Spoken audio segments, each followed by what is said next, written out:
Hello everyone, आप सभी का हमारे चैनल पे स्वागत है बच्चों। आज के वीडियो में हम class 12 mathematics most important chapter start कर रहे हैं, समाकलन। आज के वीडियो में समाकलन की जो प्रश्नावली 7.1 है, वन शॉट में मैं आपको सिखा दूंगा एकदम आसानी के साथ। देखो, जब बात आती है समाकलन की, बच्चे बहुत ज्यादा डर जाते हैं। समाकलन अगर आपको मजबूत बनानी है तो उसके 3 नियम है। एक तो है आपको सारे सूत्र याद होने चाहिए, आपको तरीके अच्छे से पता होना चाहिए, और क्वेश्चन की प्रैक्टिस बार बार आपको रिवाइज करना पड़ेगा। इन 3 चीजों को ज्यादा से ज्यादा कीजिए, आप समाकलन के पक्के खिलाड़ी बन जाएंगे। ठीक है, इस प्रश्नावली का मैंने इंट्रोडक्शन पार्ट ऑलरेडी करा दिया था, लिंक्स मिल जाएगा डिस्क्रिप्शन में, जाके देख लेना। तो सबसे पहले बात करते हैं समाकलन। समाकलन का चिन्ह ये होता है, जब कभी भी ये चिन्ह आपको दिखे मतलब आपको क्या करना है, समाकलन करना है। और यहाँ पर अगर मैंने लिख दिया dx, तो मतलब इसका मतलब बाबू क्या हुआ कि आपको समाकलन x के सापेक्ष करना है। किसके सापेक्ष करना है?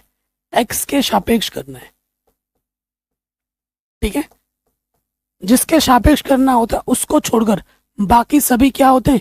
कांस्टेंट होते हैं। ठीक है, ये चीज हो गई। समाकलन आपके 2 प्रकार की होती है।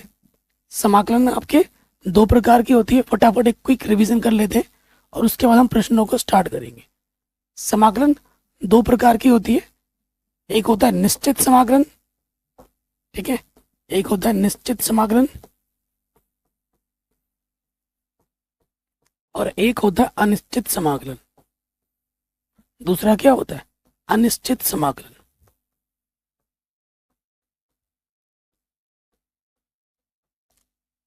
और आज की प्रश्नावली में जो हम पढ़ने वाले हैं वो अनिश्चित समाकलन पढ़ने वाले हैं। प्रश्नावली 7.1 से लेकर 7.78 तक अनिश्चित समाकलन ही है। उसके बाद जाके आपके निश्चित समाकलन है। जैसे मैं अगर उदाहरण दे दूं, ठीक है, मैंने यहाँ पे लिखा है, ये समाकलन लिया, कोई लिमिट नहीं है, और ये फंक्शन एक्स dx लिखा। ठीक है, इसको समाकलन किया, मान लेते हैं कैपिटल एफ एक्स आपको मिला। तो जैसे समाकलन होगा ना, इसमें आपको सी जरूर जोड़ना है। ठीक है, इसमें आपको सी जरूर जोड़ना है। किसमें? अनिश्चित समाकलन में। अनिश्चित समाकलन में कोई भी लिमिट नहीं होती है। और जहां सी हमारा क्या होता है दोस्त? समाकलन नियतांक होता है। जहां सी हमारा क्या है? समाकलन नियतांक है। ठीक है, और निश्चित समाकलन का अगर मैं उदाहरण दे दूं, जैसे मैंने ये समाकलन का चिन्ह लगाया, ये एफ एक्स डी एक्स है, इसमें लिमिट आती है, सीमा, कि भैया कहां से कहां तक। ठीक है, ए से बी तक। अब आपने इसका क्या क्या समाकलन किया, आपको कैपिटल एफ एक्स मिला, लेकिन इसके साथ में क्या लिमिट भी है, जैसे ए से बी है।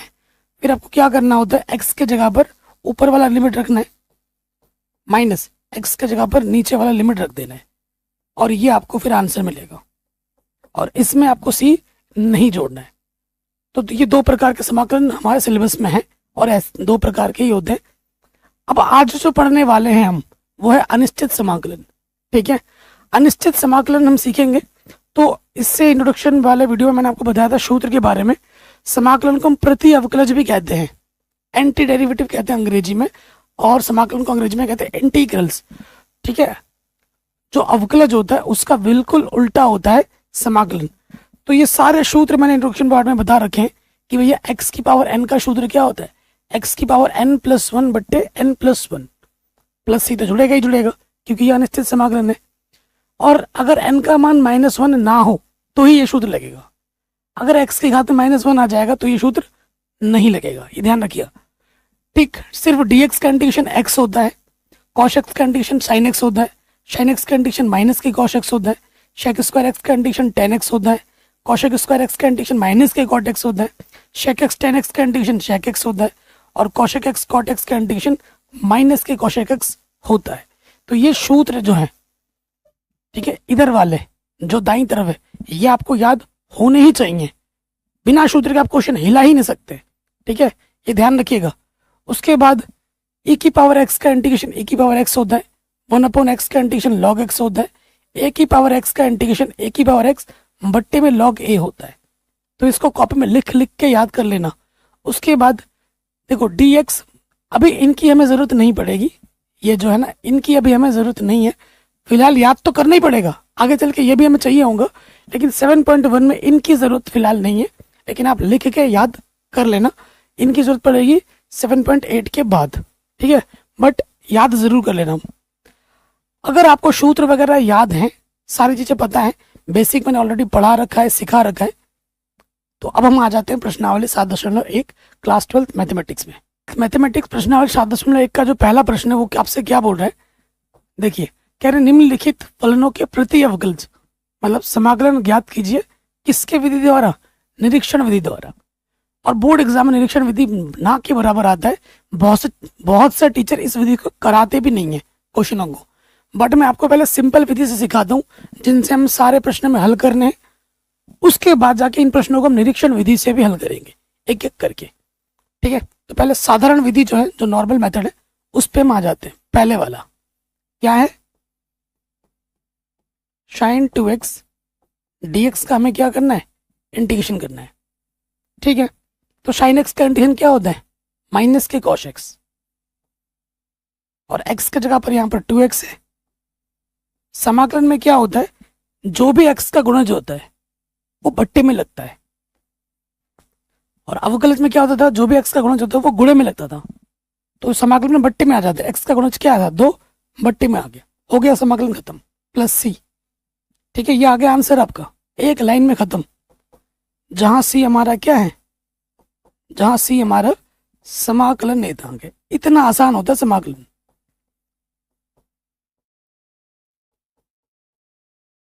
लोग बोलते हैं समाकलन कितना टफ है, कितना टफ है, भाई इससे आसान कुछ भी नहीं है, समाकलन बहुत आसान है, बस सूत्र आपको पता हो, तरीके आपको पता हो, और जितना आप रिवाइज करोगे, आप पहली बार जब समाकलन देखोगे तो आपको थोड़ा अजीब लगेगा, लेकिन तरीके सीखते गए, सूत्र करते गए, प्रश्नों को हल करते गए, सीरीज बाय सीरीज, और उसके बाद जितना आप रिवाइज करोगे आप समाकलन के महारथी बन जाओगे, ठीक है। तो उसकी टेंशन मत लीजिए, बस सीखते रहिए। पहला वाला हो गया, दूसरे वाले पे आ जाओ। क्या है हमारा, अब की बार है cos 3x dx का समाकलन करना है, ठीक है। ये dx अपने आप से लगेगा क्योंकि x के सापेक्ष हम समाकलन कर रहे हैं, इसका मतलब ये होता है। cos x का समाकलन का सूत्र क्या होता है, sin x, और यहाँ x की जगह पे क्या है 3x, x का गुणज क्या है 3, बट्टे में आ जाएगा, प्लस c, एक लाइन में हो गया, हो रहा है एक लाइन में, इतना आसान है। उसके बाद आ जाओ तीसरे नंबर पर, थर्ड वाले पे आ जाओ। थर्ड वाला अपना क्या है, थर्ड वाला e की पावर 2x dx। तो अभी मैंने आपको सूत्र लिखवाया था, e की पावर x का समाकलन e की पावर x ही होता है, यहाँ x की जगह पर क्या है 2x, ठीक है। x का गुणज क्या है 2, बट्टे में आ गया, प्लस c, जहां c हमारा समाकलन नेतांक है। बताओ इतना आसान है, अगर किसी छोटे दूध पीते बच्चे को भी मैं सिखा दूंगा ना, जो कक्षा 4-5 में पढ़ रहा है, वो भी कर देगा, इतना आसान है, ठीक है। अब आ जाओ चौथे वाले पे, समाकलन करना है ax प्लस बी की घात में 2 dx। अब ये क्वेश्चन आप कई सारे टीचर बहुत कॉम्प्लिकेटेड तरीके से कराते हैं। देखो ये क्या है, एक रैखिक समीकरण है, रैखिक समीकरण है ना, तो रैखिक समीकरण हमेशा x की तरह व्यवहार करता है। पावर में 2 है तो सूत्र लगेगा x की पावर n वाला, और x की पावर n वाला सूत्र क्या होता है समाकलन का, x की पावर n प्लस 1 बट्टे में n प्लस 1, ठीक है। इसमें भी वही लगेगा, हर एक रैखिक समीकरण x की तरह व्यवहार करेगा, ये ध्यान रखिएगा हमेशा। तो इसका इंटीग्रेशन क्या होगा, ax plus B n plus 1 बट्टे में n प्लस 1, n की जगह 2 है, आप कहोगे भैया समाकलन हो गया है ना, प्लस सी जोड़ दोगे, समाकलन हो गया, 90% हो गया, लेकिन अभी भी ये आंसर गलत है। क्यों, क्योंकि x का जो गुणज होता है, x का गुणज यहाँ क्या है a है, वो बट्टे में आएगा। अब ये आंसर सही हुआ है, तो ये उत्तर होगा ax प्लस बी की घात में 3 बट्टे में 3a प्लस c, जहां c हमारा समाकलन नितांक है, ठीक है। अब हम आ जाते हैं अगले वाले में, क्वेश्चन नंबर 5वें में। क्या अपने पास है sin 2x माइनस 4 e की पावर 3x dx। इसका अपने को क्या करना है, समाकलन करना है। तो समाकलन इसके साथ भी आएगा और इसके साथ भी आएगा, समाकलन sin 2x dx देखो कांस्टेंट है और फंक्शन है, तो जब कांस्टेंट और फंक्शन साथ में रहता है, कांस्टेंट बाहर आ जाता है और फलन का समाकलन होता है। ठीक है, तो साइन 2x का समाकलन क्या होता है, माइनस के कॉस, साइन x का समाकलन माइनस के कॉस x होता है। x की जगह पे 2x है और जो भी x का गुणज होगा वो बट्टे में आ जाएगा। हो गया। उसके बाद देखो e की पावर x का समाकलन e की पावर x ही होता है, तो यहाँ x की जगह पे क्या है बाबू, 3x है, तो x का गुणज क्या है 3, वो बट्टे में आ जाएगा। हो गया समाकलन, c जोड़ दोगे, आ गया आंसर। आराम से हो गया। कोई भी डाउट हो आप एक बार दोबारा देख सकते हैं। अब इन्हीं प्रश्नों को निरीक्षण विधि से हल करेंगे। ठीक है, अगर मैं स्टार्टिंग से निरीक्षण विधि बता देना, अगर आपको बहुत सारा समाकलन टफ लगने लगता है तो बोलते सर ये तो वाकई में टफ है, क्योंकि निरीक्षण विधि क्या है, कान को जब आप ऐसे पकड़ सकते हो, तो निरीक्षण विधि में क्या होता है, कान को ऐसे पकड़ना पड़ता है। इस विधि में क्वेश्चन लंबा खींचता है, तो ये इसी वजह से ये क्वेश्चन और ये जो विधि है वो बोर्ड एग्जाम में कभी पूछी नहीं गई है। क्या पता बोर्ड का दिमाग वो घूम जाए इस साल और डाल दे इस साल कि भाई ले तू आज कर रहे इस बार, है ना। बोर्ड वाले तो कर देते हैं हर साल कुछ ना कुछ ऐसा कारनामा कर दिया और तुम तय सीख के नहीं गए और तुमसे वो क्वेश्चन छूट गया, फिर क्या करोगे। ये विधि भी बहुत आसान है, थोड़ा सा इसके कंपैरिजन में 2-3 स्टेप लंबा है बस। अब देखिए इन प्रश्नों को अब हम निरीक्षण विधि से हल करेंगे, ठीक है, लेकिन उत्तर वही आएगा। ठीक, एक एक करके करते हैं। पहले वाले पे आ जाओ। हमें क्या निकालना है, पहले वाले पे sin 2x dx का क्या निकालना है, समाकलन निकालना है, यही तो निकालना है। तो निरीक्षण विधि में क्या होता है, यहाँ आ जाओ कि चूंकि आपको लिखना d बट्टे dx, यहाँ sin 2x है ना, कौन से फलन का अवकलज करने पर आपको साइन मिलेगा। सोचो, जब हम cos का अवकलज करते हैं, यहाँ 2x हो तो 2x से लिखेंगे, तो cos का अवकलज करने पर आपको साइन मिलता है। प्लस माइनस से कोई लेना देना नहीं है, फंक्शन से लेना देना है ओनली। आप सोचोगे सर अवकलज करने में तो माइनस का आता है, तो माइनस से यहाँ कोई लेना देना है ही नहीं। आपको आइडिया फंक्शन का लेना है कि किस फंक्शन का हम अवकलज करें कि हमें साइन मिले। तो कॉस का अवकलज करने पे आपको साइन मिलता है, अब अवकलज कर दो। कॉस एक्स का अवकलज क्या होता है, माइनस के साइन एक्स, एक्स की जगह पे 2x है, अवकलज कर रहे हैं तो एक्स का गुणज कितना है, 2 है, तो गुणे में लग जाएगा। ठीक है, अब क्या होगा अगले स्टेप में, ये जो 2 गुणे में इधर आके बट्टे में आ जाएगा, यहाँ अपना cos 2x। ठीक है, अच्छा इस माइनस को भी इधर ले लो, माइनस को भी इधर ले लिया और यहाँ अपना बचा sin 2x और ये बट्टे का dx इधर आके गुणे में लग जाएगा। सिंपल। अब हमें क्या करना है, दोनों पक्षों में समाकलन कर देना है। यहाँ लिखेंगे दोनों पक्षों में समाकलन करने पर, दोनों पक्षों में समाकलन करने पर, इधर भी आपको समाकलन कर देना है, उधर भी कर देना है। इधर करोगे तो क्या होगा,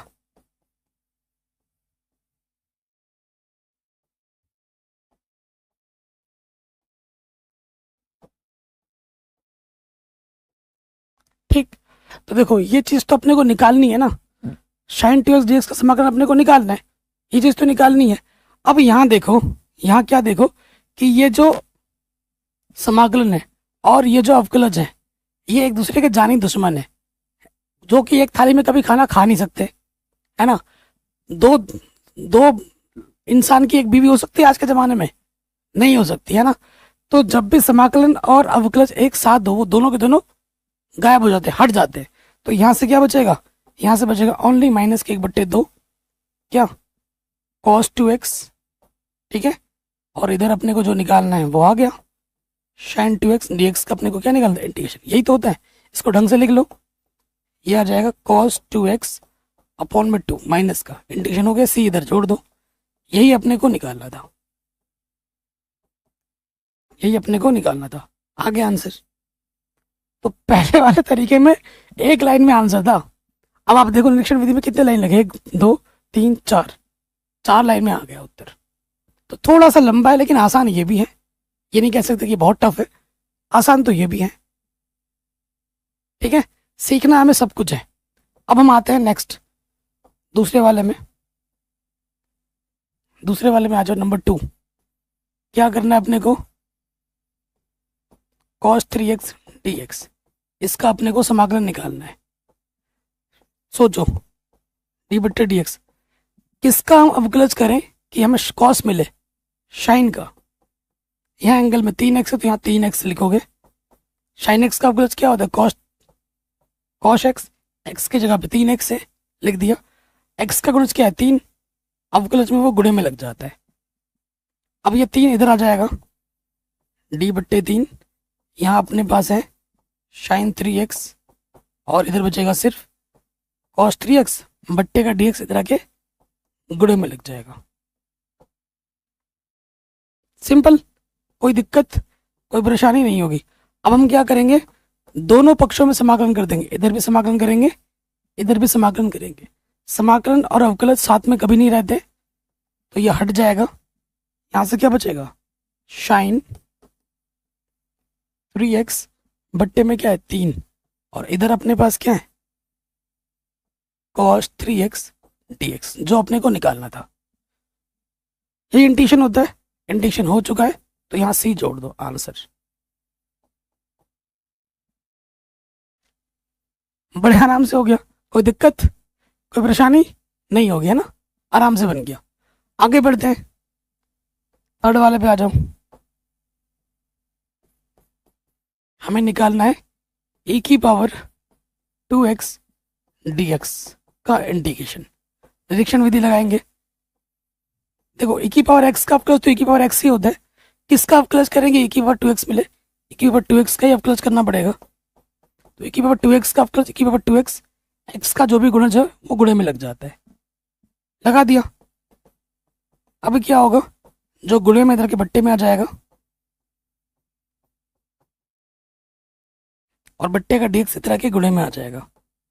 फिर क्या करेंगे, दोनों तरफ समाकलन कर देंगे, तो हमें क्या मिलेगा, समाकलन अवकलज साथ में नहीं रह सकते, यहाँ ये हट जाएंगे, और यहाँ बचेगा e की पावर 2x बट्टे में 2, और इधर अपने पास है e की पावर 2x dx।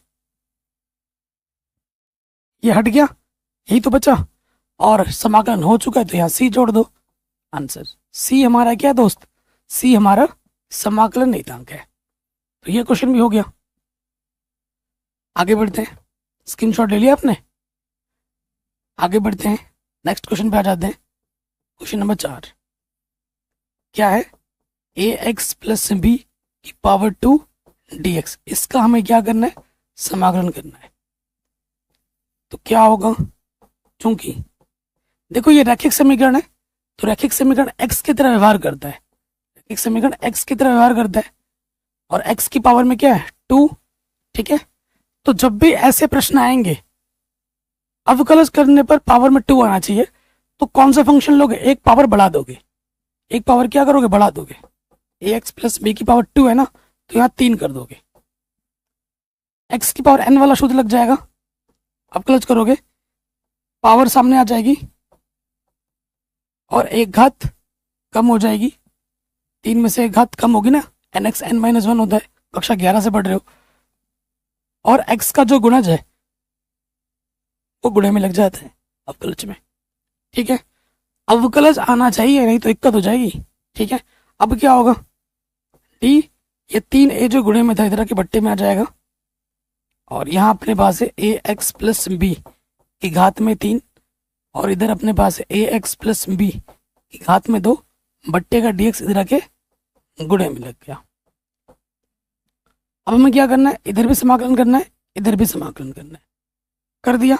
समाकलन जब हम करेंगे तो क्या मिलेगा अपने को, समाकलन और अवकलज साथ में नहीं रह सकते, तो यहाँ से बचेगा सिर्फ ax प्लस बी की घात में 3 बट्टे में 3a, और इधर अपने पास है ax प्लस बी की घात में 2 dx। यही तो अपने को निकालना है, इंटीग्रेशन हो चुका है, तो प्लस c जोड़ दो, आंसर। सेम आंसर आ रहा है ना, तो ये भी हो गया बड़े आराम से। अब आते हैं हम अपने अगले प्रश्न में, 5वें नंबर में। इंटीग्रेशन है sin 2x dx, अलग अलग साथ ही साथ लिख ले रहा हूँ, और बाहर आ जाएगा e की पावर 3x dx। तो हम क्या करेंगे, इसका अलग निकालेंगे, इसका अलग निकालेंगे, फिर यहाँ पर मान रख देंगे। इसको मैं समीकरण नंबर 1 मान लेता हूँ, ठीक है, समीकरण नंबर 1 मान लेता हूँ, और फिर मान हमें यहाँ रखना पड़ेगा। पहले वाले पे आ जाओ, थोड़ा छोटा छोटा करके लिखेंगे ताकि पूरा यहाँ आ जाए। हमें निकालना है sin 2x ना, d बट्टे डी एक्स। कौन सा फलन का अवकलज करने पे साइन मिलता है, cos 2x। cos का अवकलज करने पे साइन मिलता है, cos x का अवकलज होता है माइनस के sin x 2x। तो x का गुणज 2 है, तो गुणे में 2 लग जाएगा। अब यहाँ क्या हो जाएगा, माइनस को भी इधर ले आओगे, 2 गुणे में इधर के बट्टे में आ जाएगा। एक्चुअली ये थोड़ी देर पहले किया भी था आपने, और ये बट्टे का dx इधर आके गुणे में हो गया। अब अपने को क्या करना है, दोनों तरफ समाकलन कर लेना है, इधर भी समाकलन करेंगे और इधर भी समाकलन कर देंगे।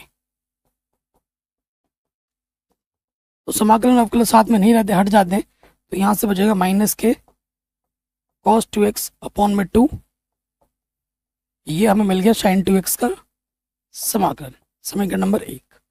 समीकरण नंबर 2, इसका मान अपने को मिल गया। ये चीज़ हमने पहले भी की थी, sin 2x याद आ रहा है, आप तो भूल जाते हो, फिर आ जाओ दोबारा, d बट्टे डी एक्स, यहाँ e की पावर 3x, तो e की पावर 3x का अवकलज e की पावर 3x होता है, तो वही लेना पड़ेगा।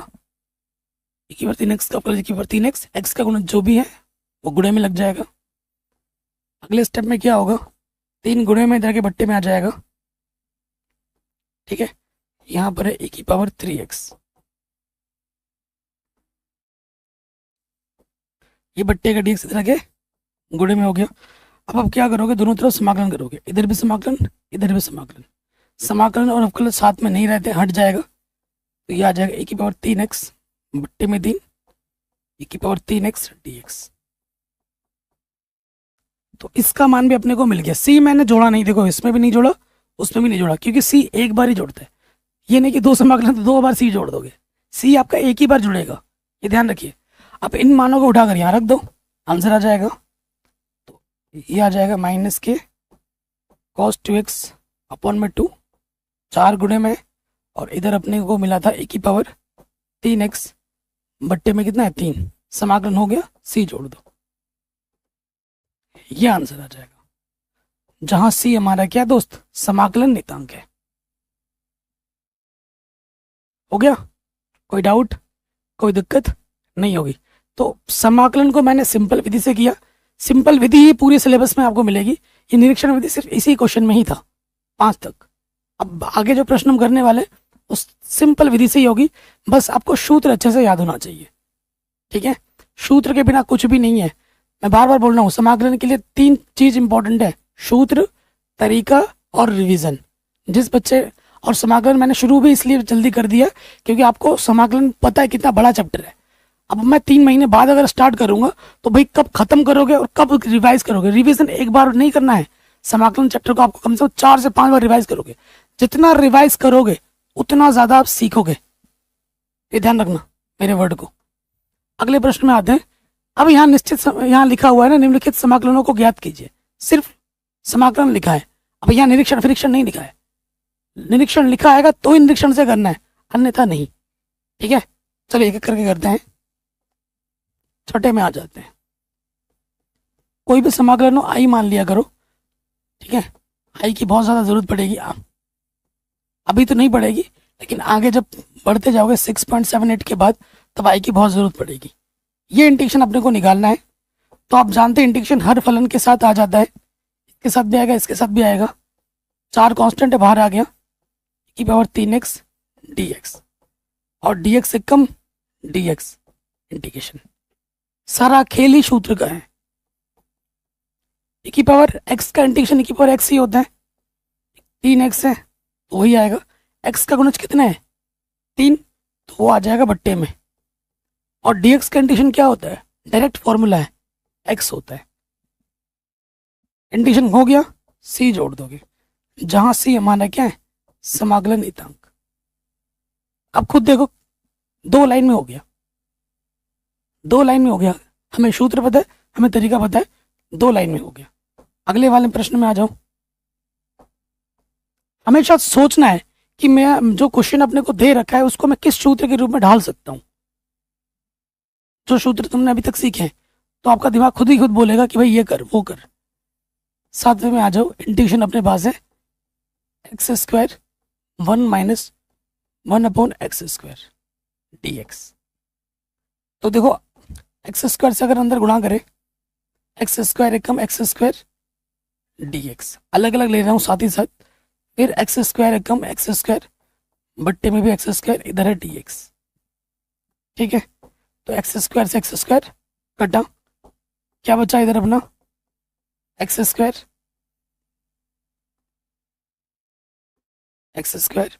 dx, और यहां पर सिर्फ क्या बचा dx। यहां पर x की पावर n वाला सूत्र लगेगा, है ना, यहां पर x की पावर n वाला लगेगा, और ये तो नॉर्मल सूत्र है। आप जानते हैं x की पावर n dx का सूत्र क्या होता है, x की पावर n+1 बट्टे में n+1, और dx का इंटीग्रेशन क्या होता है, सिंपल का x। रखो मान यहां पर, तो ये हो जाएगा n+1 बट्टे में n+1, और dx का इंटीग्रेशन x होता है। इंटीग्रेशन जैसे ही खत्म हो जाए c जोड़ दो। अब ढंग से लिख देते हैं उत्तर, यह है x की पावर 3 बट्टे में 3 माइनस x प्लस सी, जहां c हमारा क्या है, समाकलन नेतांक। ये जरूर लिखा करो लास्ट में, क्योंकि हर प्रश्न में लिखना है, इस वजह से मैं नहीं लिख रहा हूँ, लेकिन मैं बोल रहा हूँ कि जैसे समाकलन खत्म हो जाए लास्ट में c को मेंशन जरूर कर देना, कि जहां c हमारा समाकलन नेतांक है। 6ठा हो गया, 7वां हो गया, 8वें पे आ जाओ। ठीक है, 8वें पे आ जाओ। क्या है समाकलन, ए एक्स स्क्वायर आते ही मेरे को समझ गया कि एक्स की पावर एन वाला सूत्र लगेगा, फिर एक्स है, फिर सी है, dx है। आपको पता है समाकलन इसके साथ भी आता है, इसके साथ भी आएगा और इसके साथ भी आएगा, अलग अलग हो जाता है समाकलन। एक कांस्टेंट है, बाहर आ जाएगा, फंक्शन का इंटीग्रेशन होता है। कांस्टेंट बाहर आ जाता है, फंक्शन का इंटीग्रेशन होता है, ये आप जानते हो। बी कांस्टेंट है, बाहर आ जाएगा, एक्स dx, इसका इंटीग्रेशन होता है। सी कांस्टेंट है, बाहर आ जाएगा, सिर्फ इंटीग्रेशन किसका होगा, dx का होगा। एक्स की पावर इधर कुछ नहीं तो एक है, तो इसमें सूत्र कौन सा लगेगा, इसमें एक्स की पावर n वाला सूत्र लगेगा, जिसका होता है एक्स की पावर n+1 बट्टे में n+1, है ना। ए यहाँ 2 है, तो एक पावर जुड़ जाएगी, 3 पावर ऊपर हो जाएगी, वही 3 नीचे आ जाएगा। ठीक, बी यहाँ 1 है, तो एक पावर जुड़ जाएगी, 2 हो जाएगा, वही पावर नीचे आ जाएगा। सी dx का इंटीग्रेशन क्या होता है, x, इंटीग्रेशन खत्म, सी जोड़ दो, आंसर। ठीक है, कोई दिक्कत परेशानी नहीं होगी। आगे बढ़ते हैं, अगले प्रश्न में वहां जाते हैं। क्वेश्चन नंबर 9, इंटीग्रेशन अपने पास है 2x² e की पावर x dx। बहुत आसान है, इंटीग्रेशन इसके साथ भी आएगा, इंटीग्रेशन इसके साथ भी आएगा। ठीक, तो 2 कांस्टेंट है, बाहर आ जाएगा, ये आ जाएगा x² dx, x की पावर n वाला सूत्र लगेगा, प्लस e की पावर x dx। इंटीग्रेशन इसके साथ भी ले लिया, इंटीग्रेशन इसके साथ भी ले लिया। x की पावर n वाला सूत्र n+1, 2+1 कितना होता है, 3, जो पावर ऊपर होती है वही पावर नीचे आ जाती है। और e की पावर x का समाकलन e की पावर x ही होता है। समाकलन हो गया, c आप जोड़ दोगे। ये समझ रहे हो ना कौन सा सूत्र लगाया यहाँ पर, x की पावर n+1। यहाँ पर मैंने क्या किया, 2+1 2+1, तो होगा क्या, 3 ही तो होगा, जो पावर ऊपर होती है वही पावर नीचे आ जाती है, तो सिंपल कर दिया। क्या हो गया, 9 हो गया। 10वें पे आ जाओ। किसी भी प्रश्न में कोई डाउट हो, दिक्कत हो, आप एक बार दोबारा देख सकते हैं। क्या अपना √x 1 के बट्टे में √x का होल स्क्वायर dx, क्योंकि स्क्वायर है, होल स्क्वायर है, तो इसको खोल देंगे, आपको सूत्र पता है, ए माइनस बी का होल स्क्वायर क्या होता है? A square plus b square minus के 2ab होता है ना। ये ए की जगह पर है और ये बी की जगह पर। खोल दीजिए, खोलेंगे, ए का स्क्वायर प्लस बी का स्क्वायर 2ab, ठीक। स्क्वायर करने पे अंडर रूट हट जाता है, इससे ये कटा, 2 एक कम 2 dx। अब क्या करेंगे, समाकलन सभी के साथ अलग अलग ले लेंगे। अगले स्टेप में क्या होगा, तो यहां हो जाएगा x dx plus 1/x dx, 2 constant है dx, एक कम dx, कांस्टेंट बाहर आ जाता है ना, तो dx कंडीशन हो जाएगा। सबका इंटीग्रेशन हमने अलग अलग ले लिया। अब डायरेक्ट फॉर्मूला बन रहा है, यहाँ लगेगा x की पावर n वाला सूत्र, और इसका डायरेक्ट फॉर्मूला क्या होता है, इसका इंटीग्रेशन क्या होता है, इसका इंटीग्रेशन होता है log x। सूत्र याद होना चाहिए भाई मेरे। तो इसकी पावर 1 है, n की जगह पर 1 है, तो इंटीग्रेशन हो जाएगा इसका x स्क्वायर बट्टे में 2। जो पावर होती है उसमें एक जोड़ देते हैं, एक में एक जोड़ोगे 2, वही पावर नीचे आ जाती है। कंडीशन क्या हो जाता है, डायरेक्ट फॉर्मूला है log x 2 dx। कंडीशन क्या होता है, x, इंटीग्रेशन खत्म, प्लस c जोड़ दो, आंसर।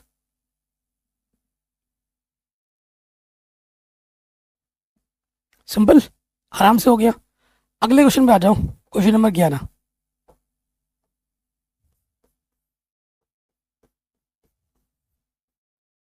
x की power 3 plus 5x square minus के 4 बट्टे में x स्क्वायर। तो x मुझे देख के आइडिया लग रहा है कि भैया x की पावर n वाला सूत्र लग सकता है, लेकिन बट्टे में है, तो जैसे ही बट्टे में है तो आपको क्या करना है, सबके बट्टे में अलग अलग ले लो, सबके बट्टे में अलग अलग ले लो और इंटीग्रेशन में अलग अलग ले लो। x की पावर 3 बट्टे में x स्क्वायर dx, 5 कांस्टेंट बाहर आ जाएगा, x स्क्वायर बट्टे में x स्क्वायर dx, 4 dx, और बट्टे में क्या है मेरे भाई, x स्क्वायर, ठीक। x स्क्वायर से x स्क्वायर कटा, यहाँ पे भी कटेगा, तो यहाँ से बचेगा सिर्फ एक घात, 3 में से 2 घटाएंगे, 1 बचेगा, यहाँ से बचेगा dx। 1/x का सूत्र होता है, 1/x स्क्वायर का नहीं होता है, ठीक है। तो x स्क्वायर को ऊपर ले जाओगे, प्लस का 2 इधर रखे क्या हो जाएगा, माइनस का 2। -1 नहीं होना चाहिए, यहाँ -2 है, तो यहाँ पे भी कौन सा सूत्र लगेगा, देखो मैं बता दे रहा हूँ, यहाँ पे लगेगा x की पावर n वाला, यहाँ पे भी लगेगा x की पावर n वाला, ठीक है। लगाओ सूत्र, x की पावर n प्लस 1 बट्टे में n plus 1 5, dx condition x होता है, और x की पावर n प्लस 1 बट्टे में n प्लस 1, इंटीग्रेशन खत्म, c जोड़ देंगे, हल करके लिख दो। ये अपना है x स्क्वायर अपॉन में 2 प्लस के 5x माइनस के 4, x की पावर माइनस के 1 बचेगा बट्टे में -1, x स्क्वायर बट्टे में 2 प्लस के 5x minus minus plus 4, x की घात -1 है, नीचे आके +1 हो जाएगा। घात में 1 लिखो ना लिखो कोई फर्क नहीं पड़ता है। ये हमें हमारा क्या मिल जाएगा, उत्तर। हो गया, तो ये क्वेश्चन भी हमारा बड़े आराम से बन गया। सी हमारा क्या है, समाकलन नियतांक। आगे बढ़ते हैं, क्वेश्चन नंबर 12। तो जैसा question number 11 same to same 12 भी वैसे ही है। क्या है इंटीग्रेशन अपना, x की पावर 3 प्लस 3x प्लस 4 बट्टे में √x। अंडर का मतलब क्या होता है, घात में 1/2, और यहाँ पर अपना है dx, ठीक। तो क्या करेंगे, अलग अलग बट्टे में ले लेंगे, काफ़ी शानदार क्वेश्चन है। एक्स की पावर 3 अंडर रूट का मतलब 1/2 dx। एक्स की पावर 1 कुछ नहीं तो पावर में 1 लिख सकता हूँ मैं, dx। कांस्टेंट बाहर लिखते हैं और बट्टे में अंडर रूट एक्स। ये प्लस का ऊपर जाके क्या हो जाएगा, माइनस का हो जाएगा। एक्स की पावर 3 माइनस का 1/2 प्लस का 1/2 ऊपर जाके माइनस का हो जाएगा।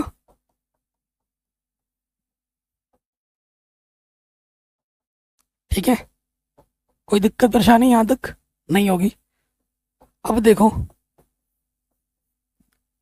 3 दूनी 6 में से घटाएंगे 5, 5/2 dx।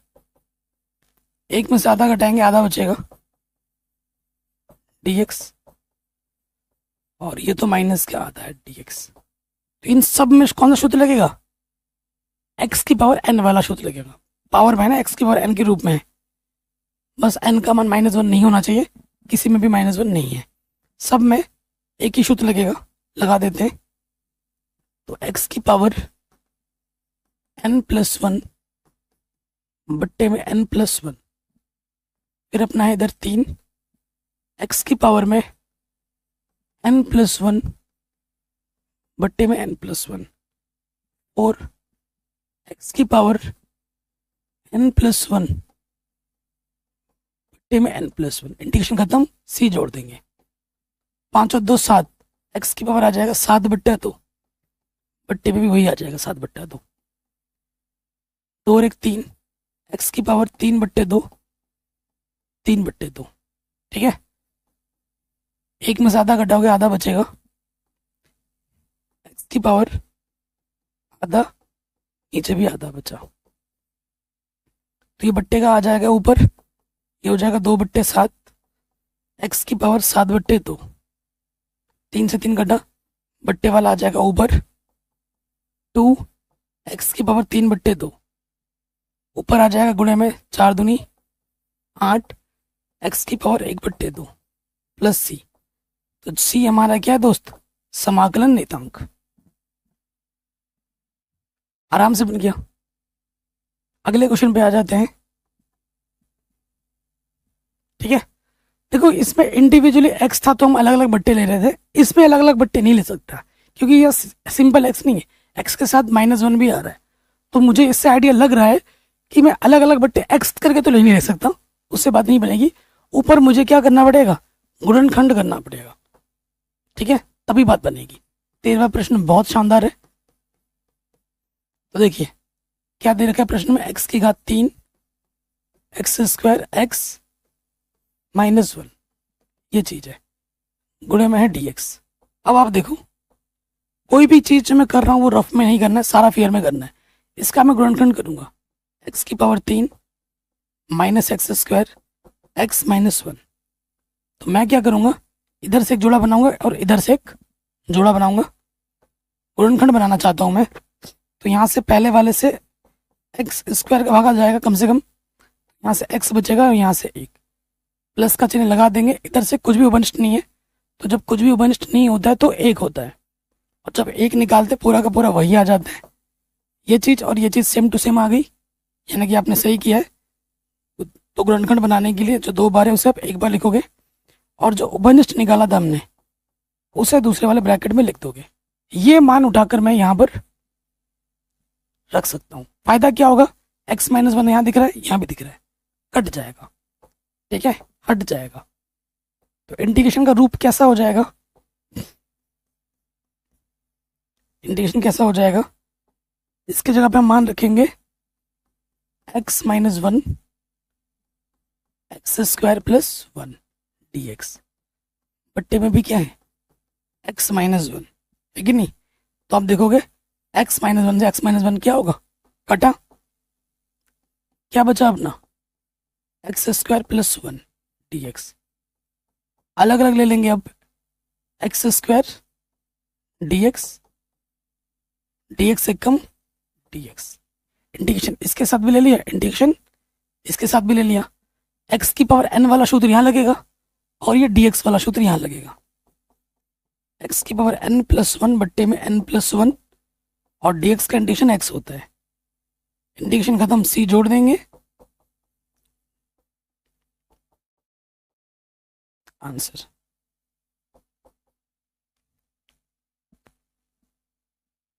कोई दिक्कत, कोई परेशानी नहीं होगी, ठीक है। अगले प्रश्न में हम आ जाते हैं, क्वेश्चन नंबर 14।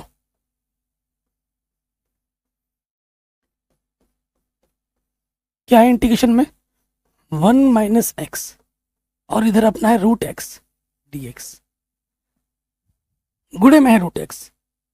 तो मैं क्या करूंगा, रूट का मतलब होता है घात में 1/2, इसके साथ भी गुणा कर लेता हूँ, इसके साथ भी गुणा कर लेता हूँ, फिर x की पावर n वाला सूत्र बन जाएगा। तो करो गुणा, साथ अलग अलग भी लेते हैं इंटीग्रेशन। x की पावर 1/2 एक कम x की पावर 1/2, रूट का मतलब 1/2 होता है dx, माइनस यहाँ क्या x की पावर 1 है और इस x की पावर 1/2 गुणा में घातें जुड़ती हैं, गुणा में घातें जुड़ती है, इसकी घात 1/2 है, इसकी घात 1 है dx।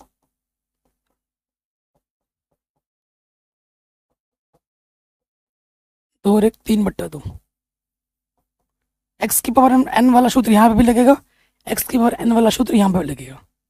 क्या हो जाएगा, n+1 बट्टे में n+1, यहाँ पे भी वही चीज, n+1 बट्टे में n+1, इंटीग्रेशन खत्म, c जोड़ देंगे,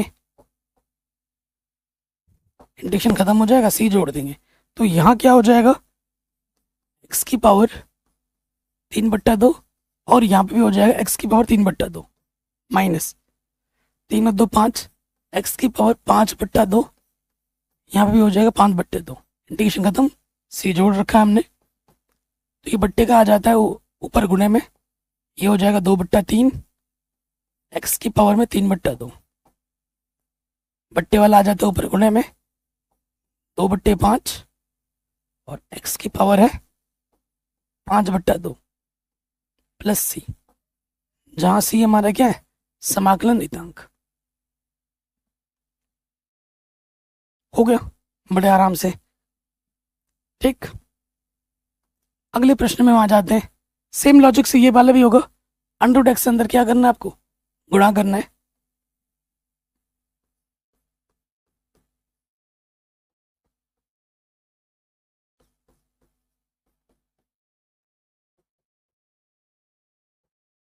गुणा करेंगे और साथ ही साथ हम अलग अलग भी ले लेंगे समाकलन को, ठीक है। 3 कांस्टेंट बाहर आ गया, x की पावर 2 गुणा करोगे, इसका मतलब क्या, घात में आधा, तो घात में आधा क्या होगा, जुड़ेगा, गुणा में घातें जुड़ती हैं dx। 2 कांस्टेंट बाहर आ गया, x की पावर कुछ नहीं तो 1 और इसकी घात में आधा, गुणा में घातें जुड़ती हैं dx।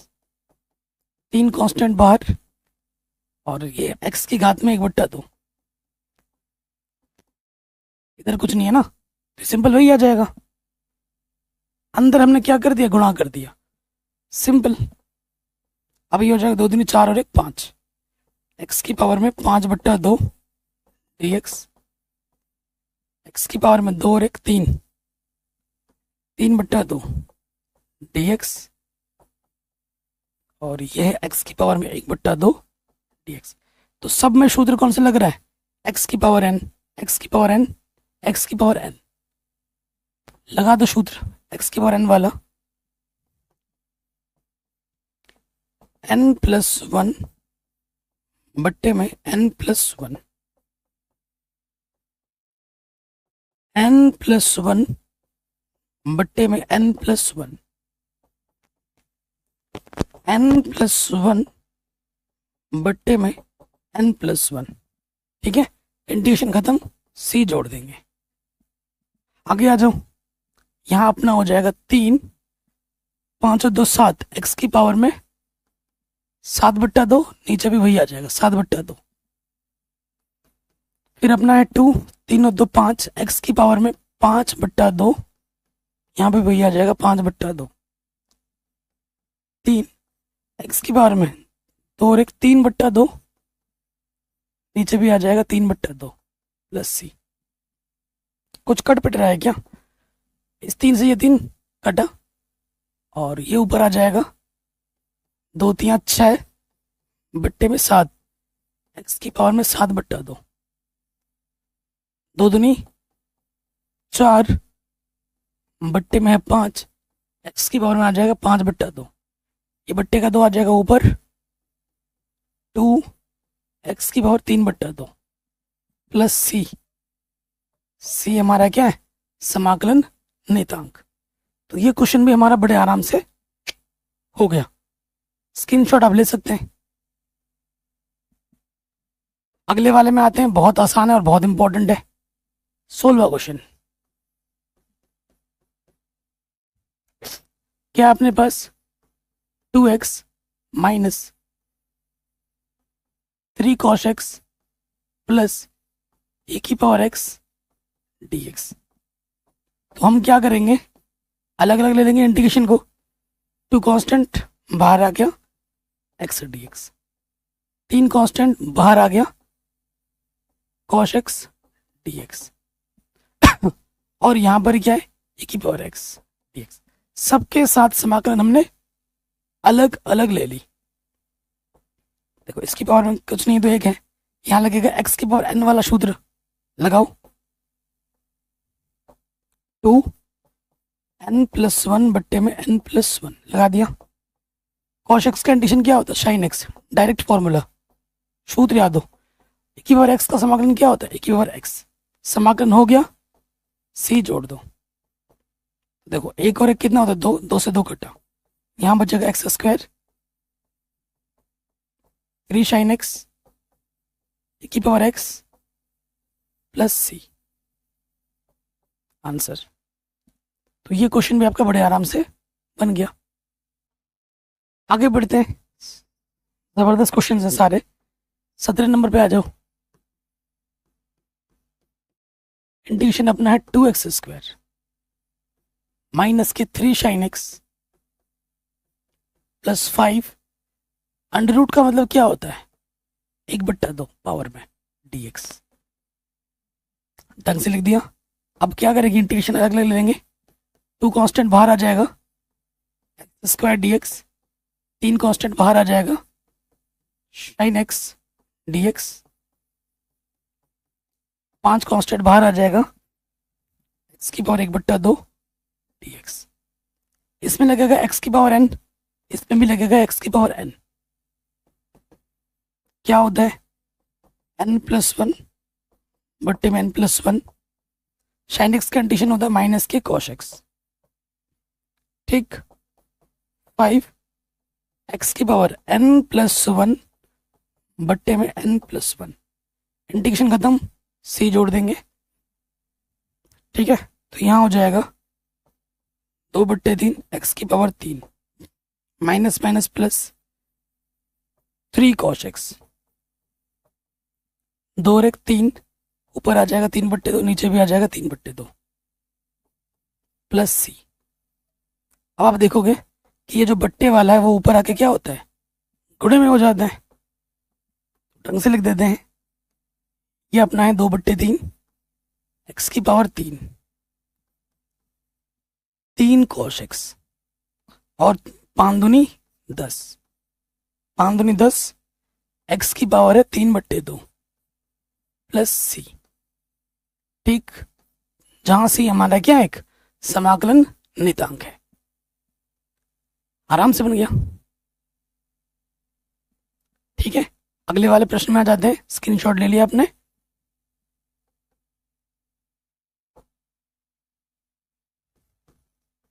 अट्ठारह नंबर पे आ जाओ। क्या है इंटीग्रेशन आपका,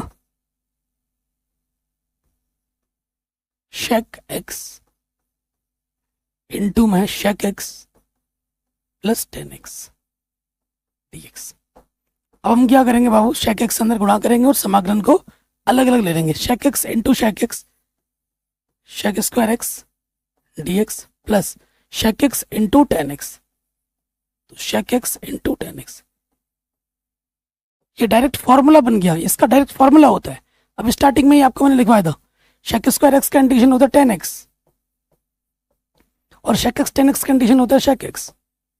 डायरेक्ट फॉर्मूला है, इंटीग्रेशन खत्म, सी जोड़ देंगे, आंसर आ गया। तो ये क्वेश्चन तो शुरू होने से पहले ही खत्म हो गया, सारा खेल शूद्र का है।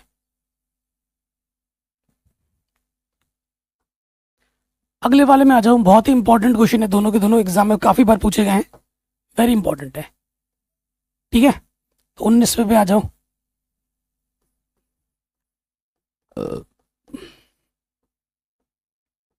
शेक स्क्वायर एक्स बट्टे में कॉशेक स्क्वायर एक्स। फंक्शन को पहले सरल करो, ये बट्टे बट्टे में कोई शूद्र होता ही नहीं है, शूद्र तो एक लाइन में होता है ना। तो एक लाइन में फंक्शन बनाऊं, एक फंक्शन बनाऊं, तो मैं क्या करूंगा, कोई दुविधा जब आती है तो साइन कॉस में हमें तोड़ना होता है।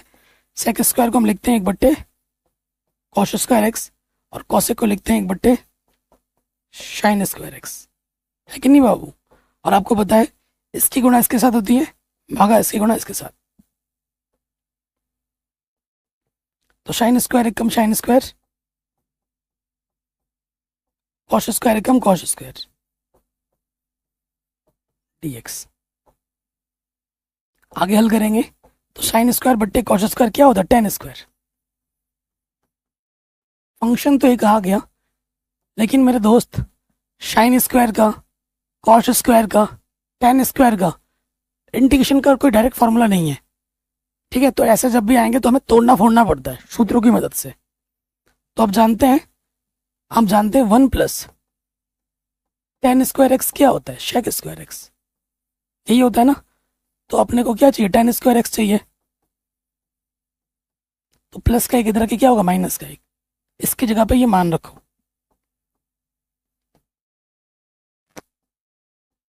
Shake square x minus 1 dx। तो बाबू इंटीग्रेशन इसके साथ भी होगा, इंटीग्रेशन इसके साथ भी होगा, अलग अलग ले लेंगे, और dx से कम dx। शेक स्क्वायर एक्स का इंटीग्रेशन क्या होता है, टेन एक्स, इसका डायरेक्ट फॉर्मूला होता है, और dx का इंटीग्रेशन क्या होता है, x। इंटीग्रेशन खत्म, c जोड़ दिया, c हमारा समाकलन नियतांक है। हो गया, वेरी इंपॉर्टेंट क्वेश्चन है, एग्जाम में काफी बार पूछा गया है। अगले वाले में आ जाओ 20वें में।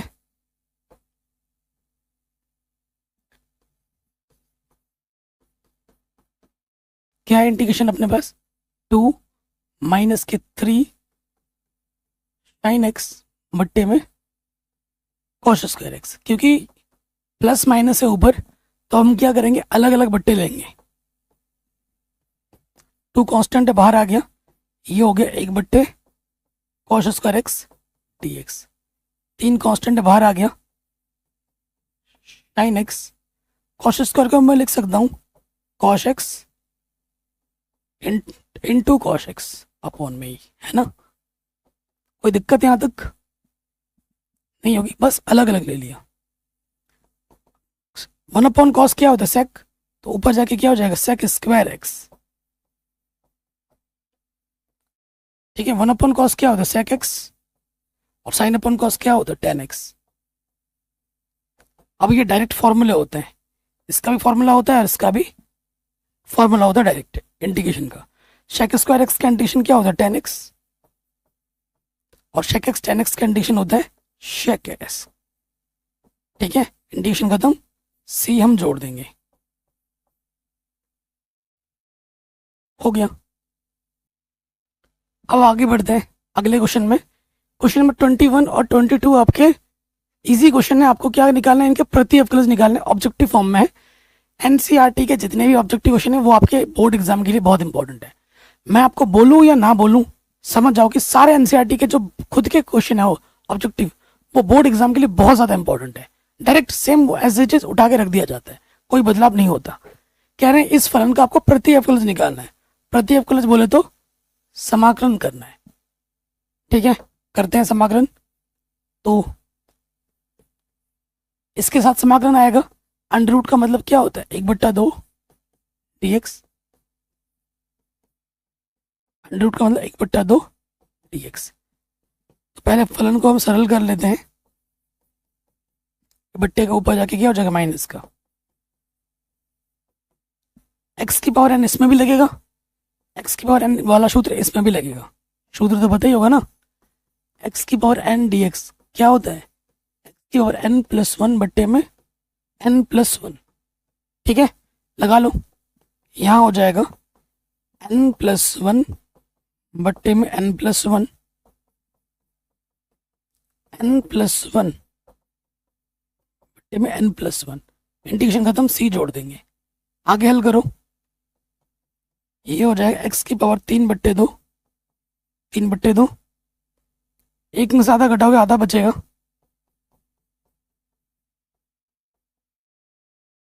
ठीक। आप जानते ही हैं कि भैया ये बट्टे वाला ऊपर गुणे में आ जाता है, बट्टे वाला ऊपर गुणे में आ जाता है, तो ये हो जाएगा 2/3 x⁻³ बट्टा 2।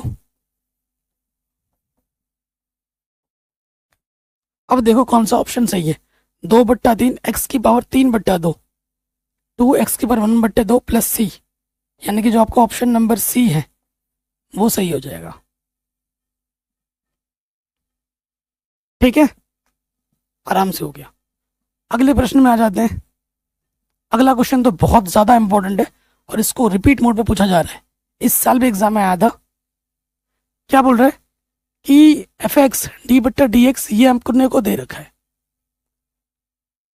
f2 का मान 0 है तो f(x) का मान क्या होगा।